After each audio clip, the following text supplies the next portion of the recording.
কালিয়াকৈরের সূত্রাপুর ইউনিয়নের ভাউমান টালাবহ মডেল হাই স্কুল মাঠে নিউ এস টেক্সটাইল লিমিটেড কর্তৃক আয়োজিত dyeing and finishing TV football final খেলা অনুষ্ঠিত হয়েছে।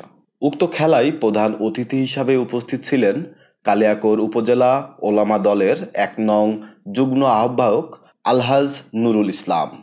উদ্বোধক হিসাবে উপস্থিত ছিলেন সূত্রাপুর ইউনিয়ন যুবনেতা জহিরুল ইসলাম।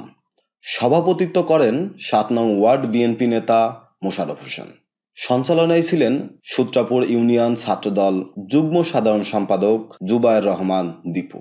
বিশেষ অতিথি হিসাবে উপস্থিত ছিলেন ৮ নং ওয়ার্ড বিএনপি সাংগঠনিক সম্পাদক মোস্তফা হোসেন, সূত্রাপুর ইউনিয়ন যুবনেতা শাহজাহান হোসেন, শরীফ হোসেন, রুহুল হোসেন প্রমুখ।